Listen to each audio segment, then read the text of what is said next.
Hello, everybody. Welcome back to Theta Ministries and Podcast. I'm your host, Wes. Um, I actually was want to make a quick little episode on the Trinity.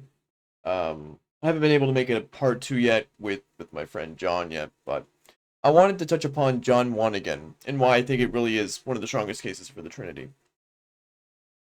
Um, John 1 is specifically so intertwined with the relationship between the Father and the Son becoming incarnate because here's why. I have the Greek text in front of me. You can show that I'm not being deceptive or anything. I have the Greek text in front of me. So people who want to know if Christ is Yahweh or not, we can look at this text and learn together. I actually wish I had a whiteboard so I could do this on a whiteboard and be like a teacher. It is kind of been a dream of mine to be a teacher like that because I'm kind of good at this. But um, I was just in a Discord server teaching someone Greek and showing him why the Son is actually related to the Father in terms of being, and that he's the same being as the Father and the Holy Spirit. And I had referenced to this. I had referenced to Matthew 3:13 through 17, where the baptism of Jesus happens in the Patres or the Patros, the Father, is the voice that comes down from heaven. The dove descends the Spirit descends like a dove, and so forth. And then you have all three persons co-interacting with each other at the same time, like they did in eternity past. But I'm just gonna stick with John 1 for now, and we can debunk why pretty much every other system is false, including like Unitarianism especially, because Unitarianism is just a mainly just doubting of Trinitarianism. It's not an actual positive argument for Unitarianism that Jesus was merely only a man and not God himself that became incarnate. Because they also have a lot of um, issues with um, uh, the term theou in terms of Philippians 2:6, Hossein morphe theou, and so forth. But we're just gonna stick in John 1 and why, because of a recent debate I had watched with a Unitarian and a Trinitarian. It was the James White Dale Tuggy debate. Um, he doesn't ever like, and it was also Michael Brown and Dale Tuggy debate a while ago that I watched. And when Michael Brown had brought up this text, he never officially addressed it thoroughly. And so I wanted to actually expound upon why Dale Tuggy was wrong in his discussion of John 1, because he kept on saying the word is not referring to Christ. But then he begged the question by saying Jesus is, yes, the Son of God, but he's not God himself. Um, so then we have to talk about who the Patros is and what the Patres is in John 14 and why John 1 is so important to this discussion more than Unitarians like to admit, or anti-Trinitarians like to admit. So we're gonna dig into this text because I legit had so many highlights and so many references from verses to other verses.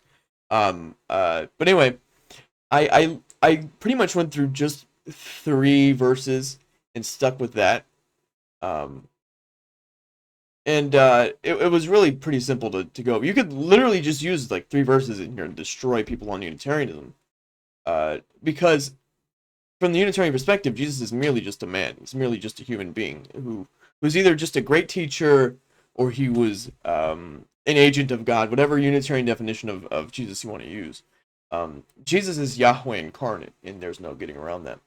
So we're looking at John 1. This is the Greek text. There's actually pretty cool programs you can find online. And this one is specifically called GreekBible.com. You should use it. It's one of my favorite things to use. And even while you're skimming over the words, if you're not good at Greek yet or pronouncing it or reading it out loud, it gives you the definitions of the words as you skim over them. Like you can read aftos, eothen, ice, patru, rain. This is a very. Oh no, sorry, I read that wrong. Marturain, yeah, Marturain, Ina, like it'll give you every one of these words. Um, Perito, photos, is light, yeah, light. Photos, which usually means light. Yeah, perito, photos, and it'll give you the words and define them as you read them. So you can read it with the text as the text goes along, and that way you're not having to read the translation. Now, translations are very helpful. The English and NIV and ESV, KJV, they're all great. As long as they actually translate this first verse effectively. Because I'd like to point out the JW Bible actually reads, "In the beginning was the Word, and the Word was with God, and the word was a God, and it mistranslates this hapax here, which means the. But anyway, um, we're going to do a review of this text and why this teaches strictly that Jesus is Yahweh. I don't have much time here. I'm going to do like a maybe 15-minute video, but we're going to make it really fast. So I was explaining to this guy in Discord for a good 15 minutes, and he said he wanted me to teach him Greek, so I said, okay, I'll do my best. And so I said, okay. So he didn't know a thing about Greek, and he was very new to Christianity, so I was like, I'll just be easy with him. I won't make this too hard, obviously. He's like, this looks like a computer code that tried to, and it is a interesting looking language, so it's hard to learn. But be that as it may, I helped him out, and we basically walked through the text little by little. And I basically went through just John 1:1 and John 1:2 and John 1:14 to summarize why the being of God, Yahweh, including Philippians 2:6, why the being of God became incarnate, and in reference to the Son. So I wanted to point out something here, and I love this highlighting tool. It's so cool. But when you read NRK, where else do we read that in the Bible, in the Septuagint? Because granted, you could use the Hebrew Masoretic text and read in Bereshith in Hebrew and read in the beginning Elohim, which is reference to Theos. So you could in the Septuagint you have Elohim. I'm not going to write out.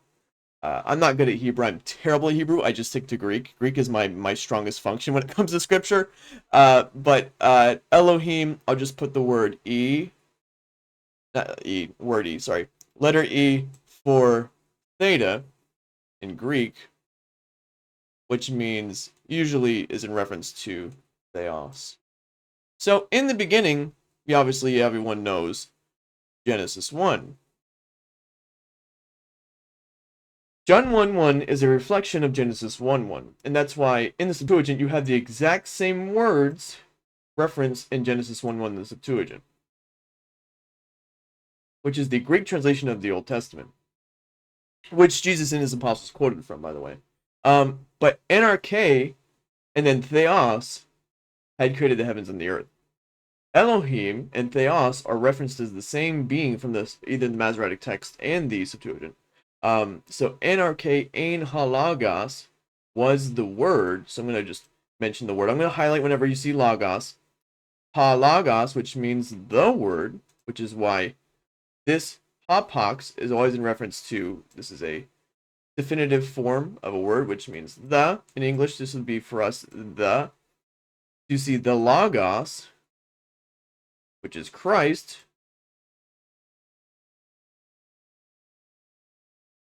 I love that I have a computer I can do all this stuff. This is really cool. NRK ein halagos was, and I want to point out something else with the word was. So the word was, hold on, let me get out of this thing. Why is it doing that? There you go. I wish I had like an iPad to do this on. It'd be so much easier to write. Was. So NRK in the beginning was the word. Now, who else was there in the beginning? And John answers this question in the latter half of in the latter parts of John 1. This part right here, usually you could put a comma between these three. Obviously, in prostantheon. And there's already a comma. I love how they put a comma right here. In original manuscripts, it's all capital, so what you'll see in the original manuscripts will be something like, it'll be all capitals, and you'll read, like P46, it'll be all together with no spaces, and it'll be, NRK,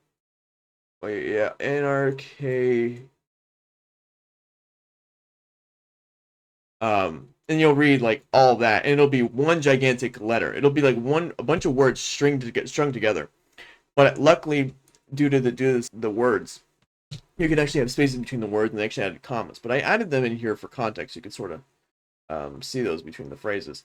So what modern scholars know this is part A, B, and C of John 1:1. Part A reads NRK and halagos. So in the beginning, referencing Genesis 1:1, ein halagos was the word.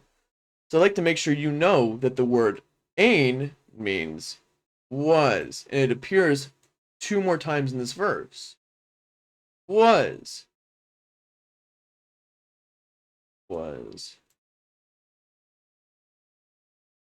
This is so neat. I feel like I'm actually like scholar now. This is kind of cool.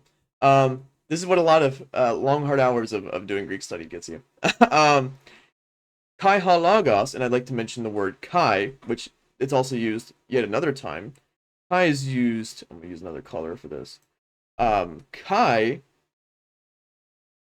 kai, kai. And I can look kai logos for myself. So notice the word kai is used twice. Writing with a mouse is not easy, guys. I'm trying my best. I promise. NRK ho logos, kai ho logos. I want to make sure you see the ho logos again, or everyone. Listen. I use the Erasmian pronunciation, so it sounds a bit modern. So forgive me if it sounds weird. It's not like the NRK in ho logos, kai ho logos. It's not. It's not so technical. It's just more free, which is okay. It's the meaning of the text, not the pronunciation. NRK and hologos, kai hologos. So you have in the beginning was the word. That's translated literally in most translations. And the word kai hologos, that's in B. Kai hologos ain was proston theon. Now weird. You might be wondering why when you read verse the latter part, the C part of verse 1, why does it say kai theos in hologos? That's using a different form of theo. Or theos. The Greek root word being theo, or thea, however you want to pronounce that. But we see two different forms of the word, sorry, so many different things to use. I'll just use a pretty color. No, I'll use a cool color. Use like a lime green. I'll have to use 3. Where's my 3? Ha, there you go. So you see theon and theos being used in reference to who was with the logos in the beginning. So NRK in hologos, kai hologos in proston theon, kai theos in hologos. Now in the beginning was the word, that was already there in Genesis 1, in reference to the Septuagint, we already talked about that. Kai hologos in proston theon was with or in relationship to, you could translate it as was with or face towards, so just give that another there's a really big important point to why I'm emphasizing proston. Because proston, make that a little bit smaller. With, I'll just keep it the simple translation of with. Now the question is, why would John use two different forms of theo? Because one is using theon, and the other, in C, B is using theon, and C is using theos. You might be wondering, Jesus cannot be God because obviously there's a different type of God there because of the word of theon or theos. But when you realize John 14:6, the patros, and obviously I could pull up different screenshots of that text, but to be fair, I'm pretty sure in John 14 when Jesus is talking about how to get access to the Father, is the word patres or patros or patros, one of the two or one of the three. Sorry, I might be mispronouncing that, but it's patros generally. If I'm mispronouncing that, you can correct me in the comments below. But you can read the patros is what Jesus is referencing to whenever he talks about his glory. He shares the glory with the Father and so forth. So this theon, if he's with theon in the beginning, if that word was in the beginning and the word was with theon, then why does it say kai theos in hologos? What is the identifier of the logos as? And I want to highlight. I keep on jumping back and forth over and over again. I dearly apologize, but my brain is all over the place right now.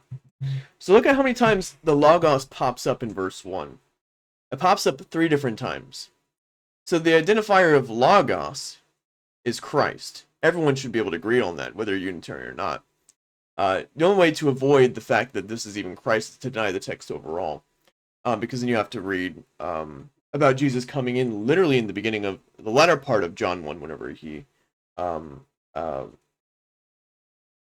no, sorry, it's one of the next chapters when he gets baptized, and so we know explicitly he's talking about Christ. There would be no other person you could even reference it to, because obviously the Logos is not John the Baptist, because John the Baptist is the only other character main figure, or the disciple that shows up at the beginning. Not the disciple, sorry. John the Baptist himself is not the Logos. he himself proclaimed that the one that came before him was greater than him, and he wasn't even worthy to untie his sandals, and so forth. But anyway, so we know the Logos is Christ. We've already identified the Logos as Christ. Ein kai ha Logos, ein was proston. We're using simple translation again. Proston with theon, kai theos in ha Logos. Now the beautiful thing about the what is that? I didn't mean to do that. Beautiful thing about this distinction between theos and theon, I'll do a little slash over the sigma in the other letter. Between those two is because they're in reference to the two different categories. And the Holy Spirit was very, very careful in Scripture to make sure there's a distinction between theon and theos. Theon is in reference to the... Oh, do I have space to write it out? Maybe I do have space to write it out. Patros. I'll put pot for short. You guys can sort of see that. Made a little dot to make it pot for short. Pot, which is in reference to theon, was with, it's perfectly consistent with the Trinity, by the way. NRK ein ho Logos, kai ho Logos ein proston theon, so the Logos was with the patros, or patros. Theon, kai theos, because obviously we cannot identify Jesus as the Father. That's blatant, obviously, key misidentifier of the text, and blatant heresy, obviously. But theos is identified as this. But yet, theos is the same theos that was referenced in Genesis 1 in the Septuagint. Same thing in the Masoretic text, because you have the parallel between Elohim and theos. Now don't don't cross-examine me with my knowledge of Hebrew. I'm not very good at it, but I've done my research to make sure they're the same thing. Theos and Elohim are used in the exact same way throughout the Septuagint, and Elohim are the same thing. So it's God, it's Yahweh, the eternal God, El Gabor. So I like to point out that NRK and Hologos, kai logos in proston theon, kai theos and Hologos. NRK, referencing, review this one more time just in case you guys are missing this. To write out this kai happened. Wait. Kai happened twice. Yeah, kai twice. There's multiple key factors about who this. There's 3 different facts we know about just from the first verse alone. About, let me just write 3 facts about who the Logos actually is and what happened with Logos. So NRK, ein ha Logos. In the beginning, or in beginning, I guess you'd more literally translate it. In beginning was, ein was, I should be working this back to was. Anyway, was the word, and ha Logos being the, let me make sure the hapax is actually identified as the before I make any final comments. And that's why you can't get, you'll see why I'm making sure this is saying the. Let me highlight that in a different color. Let me go orange for the hapax. You can sort of see me highlight the hapax as the. You have, where's the hapax? Ew, I hated that. Just do this maybe. Hapax, hapax, hapax. Those letters right there, the hapaxes are identified as the. So notice how the word was in the beginning, and the word, referencing back to the same Logos, was, again, ein, proston with theon, the patros. I summarized that. I shortened it because it didn't fit. And kai, God, the being of God, was the Logos, the Word. Verse 2 clears this up even more. Now, I usually have a weird pronunciation of the Greek word alpha, so I use a different color for that. I wish I had more colors for this. Let me use another. Maybe it was purple for this. Oh, I can't even read that. How do I can't even really see it. My eyes are blind. No. I'll use orange. Alphtos and our case, we have the same use of the word ain again, was, and I don't have notes to the side, I'm just going off of this on a whim. But you have alphtos ain, ain NRK, though he, or you could say that thing, referring back to the logos, he was in the beginning, or that was in the beginning, means the same thing whether you use he or it. Because they're referencing back to the logos that was in the beginning. Hence why you have yet again the term RK, NRK, proston, that phrase shows up yet again. So there's a reason why I'm highlighting this. I don't think I need to put any more notes here. You have, let me underline that again in the light green, if I can find the thing. I think it was that one. No, it's a little bit too light. There's so much technologically going on here. I feel like an actual teacher right now. So, notice the phrasing of the second. I keep on forgetting that I have so many different colors. Genesis 1 again. So, alphtos and NRK, proston theon. Now we can just read generally. If you're able to read a little bit of Greek by now, you're able to tell that's referencing back to the same theon of section B of verse 1. Alphtos ein NRK. So he was in the beginning, or usually you can read alphtos or ophtos. This one says alphtos. So you can say that was in the beginning, referencing back to, of course, what you see right here at the logos. Alphtos ein NRK, back to Genesis 1 yet again from part A of verse 1. Proston was with theon, referencing back to, if I have to point this out yet again, this is referencing back to the, I can write with my stupid mouse. Patros, you can use either or. Same thing, it's still referencing to the Father. So what we know so far is that the Father knew the Logos in the beginning, NRK. Now, this is, I could go through John 1:3, but that would take forever on. Essentially, it just says Panta Diato. I mentioned this in my last, episode 59, I think. It was on the sinlessness of Mary and stuff like that in the Greek word Panta. This is a critical text, though, for the deity of Christ. And I wish there was more colors. That would be so awesome. Because if they did, I'd totally be using all of them. If I had more selections, I wish I did. I'll just use green again. Panta, all. So that means all. Panta means all. When you saw that in referencing 59, if you want to go see that, I'll just write reference 59. Panta diato, all through him or all by him. And I'm referencing back to another version of alphtos. This alphtos would be more of a general that thing or that. Auto or auton usually means him. So auton is in reference to an actual him. This one generally can mean that. But you're still getting the same logos being identified as both theos and proston theon, that he's God and he's in relationship to the Father. So, when you get agenata, that's why the word agenata is especially specific here in referencing what was created by him. By him, all things were made. And through him, everything was made.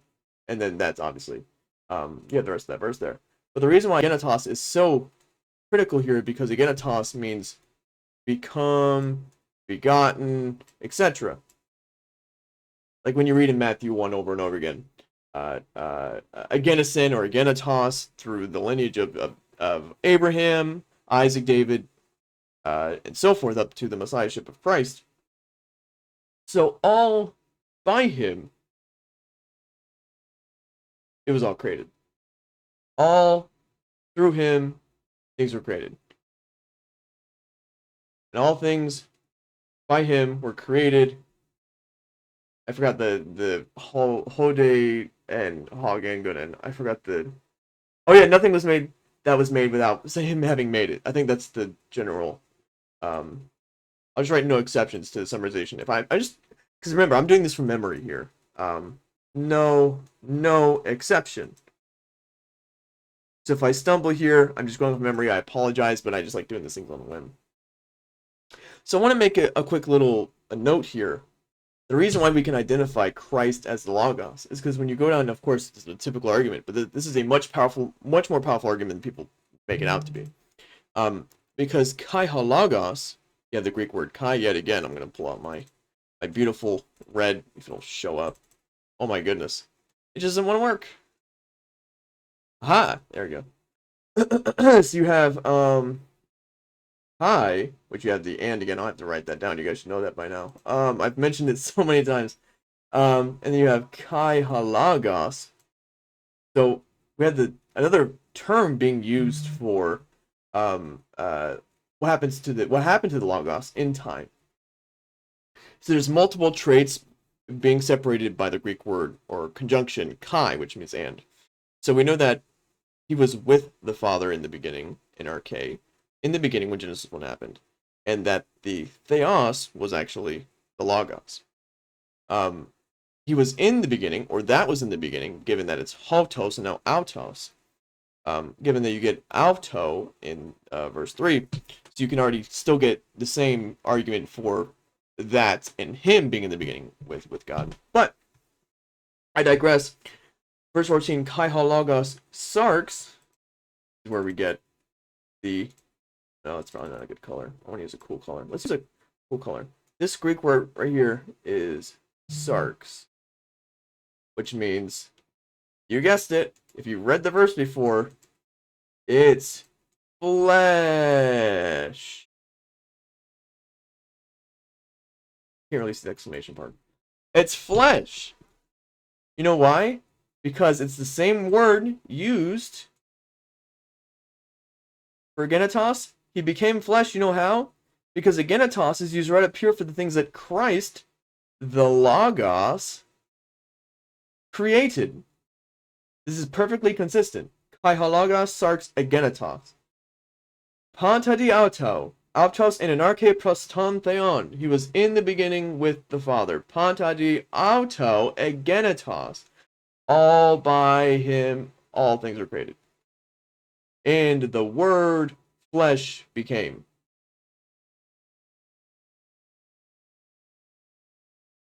Now, I could go through this entire text in about an hour and exegete all of it. And talk about like him being the light of life and life was light of men, and so forth. But this is my basic argument for I mean I could go through the entire thing and probably be done with the video in like an hour and a half or so. But my voice is not ready for that kind of a video right now. So I'm just gonna make a quick little 30-minute video. Oh wait, what I just it became my brain just like started thinking of another word.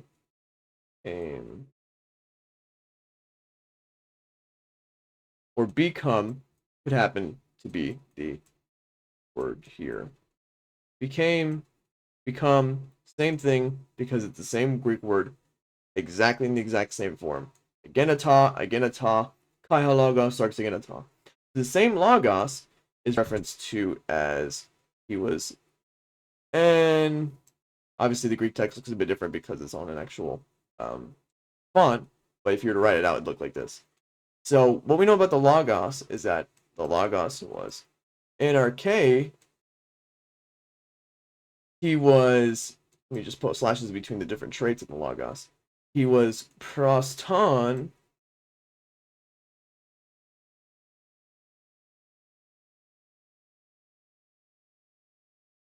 theon, he was with God, referencing to the Father, kai theos in halaga. So being, you could say kai theos in halagos, and God was the Word, and the Word was God. So you could technically either flip the words or leave it as is. But even if you leave it as is in the same structure of the sentence, whether you want to say it's intellectually dishonest to say that, oh, the word doesn't exactly say, and God, and the word was God. It just says, and God was the word. It still means the same thing because you're still getting the logos being identified as theos. So I'm going to leave it as is, but you have, he was NRK, he was proston theon, and theos aim. He was God. In the beginning. And every one of these things are all related to each other. But the main thing is this. And this. This is how you know he's in relation to the Father, being a person of the Trinity. He's the person of the Son of God. But these two terms of theos, ain, and NRK are reference to the being of God. This is in reference to the position, being. I'll stretch it out. So one and let's just call this one 3, 2. 1 and 3 are how you get the being of God. Number 2 is how you get to the reference of the persons, and that's why I'm putting B and P. Being, I feel like I'm writing upside down almost. Person.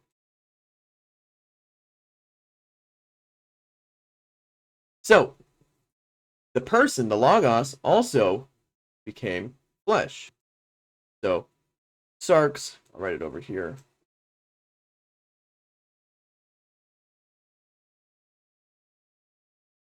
I think it's exclay. Yeah. So it's Egeneto. Yeah. Or Egenetal, however you want to pronounce that. Ege.